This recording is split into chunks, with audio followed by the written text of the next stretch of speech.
نماد مثبت اندیشی در مورد بدن و چاقی، کسی که با ویدیوهای لختش بارها و بارها میگفت این بدن منه و من دوستش دارم و حتی به بیلبوردهای معروفترین برندهای لباس زیر هم رسید، حالا با اتهاماتی چون ایجاد تنشرمی، ایجاد محیط آزاردهنده کاری و حتی ایجاد آزار و اذیت جنسی روبرو شده. لیزو و اتهاماتی که دیروز مواجه اون شد، اپیزود امروز موکاسی رو به خودش اختصاص داده. با ما همراه باشید.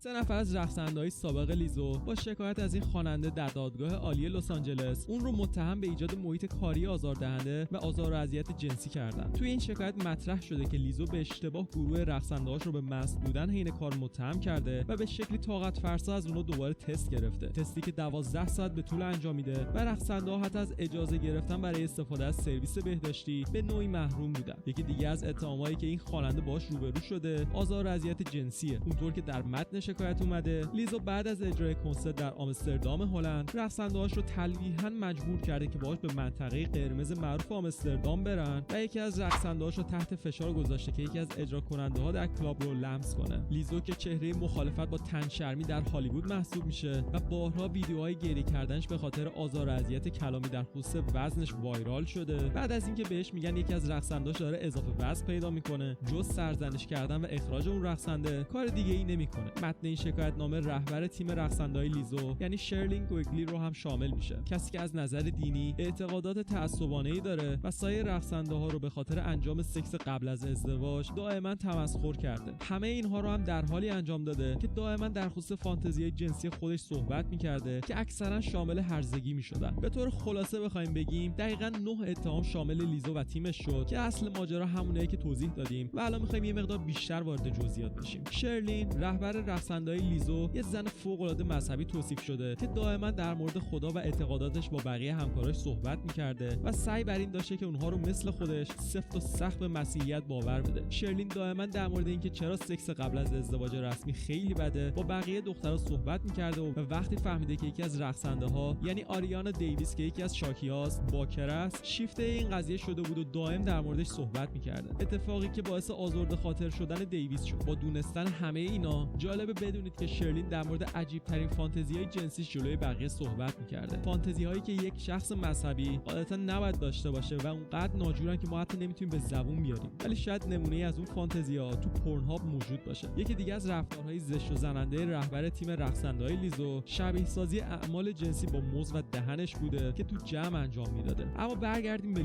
لیزو بعد از اجراها تیمش رو برای گردش به شهر می‌برده و یه شب تو آمستردام و تو منطقه قرمز اونا به یکی از کلاب‌های برهنه رفتن. آریانا دیویس در مصاحبه‌ای گفته که دوست نداشته به چنین جایی بره، اما رفتن بهش تحمیل شده بود و اونجا بود که لیزو مجبورش کرده که یکی از رقصنده‌های برهنه کلاب رو لمس کنه. در واقع رقصنده‌ها میگن با وجود اینکه دوست نداشتن و نمیخواستن به چنین جاهایی برن، یه طورایی بهشون تحمیل شده بود که حتما باید برن وگرنه ممکنه شغلشون رو از دست بدن. یه قانون نانوشته اونجا حاکم بوده که رقصنده‌ها حتما باید در این فعالیتایی که لیزو ترتیب میده شرکت کنن تا این خواننده دوستانه با اونا برخورد کنه و از نظر آینده شغلی در خطر نباشن. بحث تبعیض نژادی هم در شکایتنامه دیده میشه که رقصنده‌ها گفتن که اعضای تیم برگزار کننده تورهای لیزو اکثرا سفیدپوست بودن و در حالی که لیزو خودش سیاه‌پوسته با سیاه‌پوستا بد برخورد میشده و اونا رو به تنبل بودن متهم کردن. بعد از اتمام تور اروپایی لیزو این خواننده از رقصنده‌ها راضی نبوده و گیر میده که همه باید دوباره تست بدن. لیزو مشخصا بهشون گفته که اگه الان از چیزی که میبینم خوشم نیاد اخراجتون میکنم. این تست 12 ساعت به طول انجام میده و چنان جو بدی در اونجا حاکم بوده که رقصنده‌ها میترسیدن که درخواست وقت استراحت برای استفاده از سرویس بهداشتی بدن. وضعیتی که نهایتا منجر به ادرار کردن یکی از رقصنده‌ها روی خودش و موقعی که روی استیج بوده شد. در حالی که 3 شخص از رقصنده‌های لیزو این شکایت رو انجام دادن، 2 تن از کسایی که سابقه کار با این خواننده رو داشتن هم چنین رفتارهایی رو تایید کردن و گفتن که خیلی خوشحالن که آریانا دیویس و بقیه دخترها شجاعت شکایت از لیزو رو داشتن. سوفیا آلیسون کارگردانی که قرار بود مستند لیزو رو در سال 2019 بسازه، با استفاده از کلماتی چون لیزو یه آدم مغرور، خودخواه و دلسنگه این روایت‌ها رو تایید کرد و گفت خیلی خوشحال از اینکه از پروژه ساخت مستند این شخص در اون موقع کنارگیری کرد.